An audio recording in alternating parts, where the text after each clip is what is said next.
Hey everyone, and welcome in. We're going to talk about how Mushoku Tensei shows mental health and doesn't shy away from heavier topics. And it doesn't do it in a way that glorifies it, but rather shows how characters progress afterwards. And we're going to talk about 3 key points.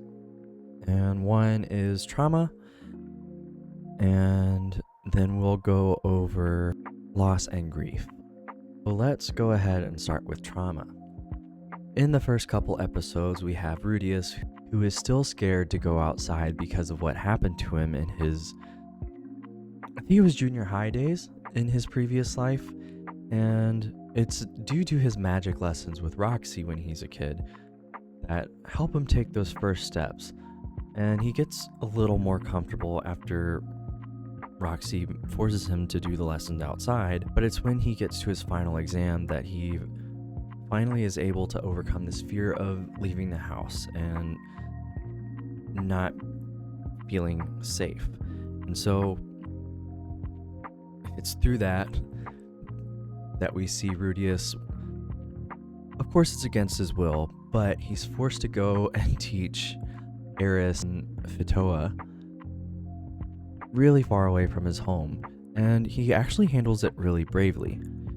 This isn't to say that this completely healed the trauma that he was carrying over from his previous life, because he still sort of has a fear of it, because when Norn shuts herself in her room, he freaks out, but he rushes to his sister's side to try and help her through it, and it was so beautiful. Now, Norn's case is a little bit different, but the fact is, Rudius saw that his little sister was in a position where she didn't want to interact with the outside world anymore, and this triggered memories of his past life, and Rudius didn't want to see that happen to her. And this kind of goes to say that trauma isn't healed just because you have this realization of, oh, I can deal with this. Rather, it shows that progress and healing isn't linear. It's a process, and it's a lifelong journey. And I love the way that Mushoku Tensei handles it. Similarly, let's talk about Rudius handling grief, basically. For instance, when Eris leaves at the end of season 1,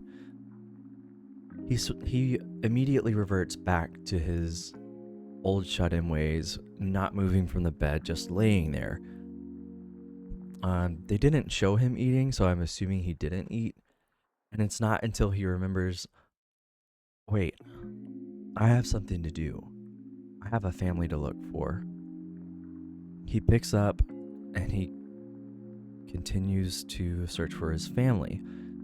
And he was still really depressed for a long time, but unlike his previous life, he fought through it. He chose to try to be brave and strong, and I think that's honestly what strength is, or rather, that shows resilience, and that is a hard thing to teach somebody, but he did it. So looking at when Rudius lost Paul, also shut himself in his room in beggary for days, not eating, and it's obvious because they show how gaunt he is, and it's thanks to Roxy that he ultimately was pulled out of that valley that he was trapped in. Do I agree with the way that was handled? Not necessarily. I think it been a little different.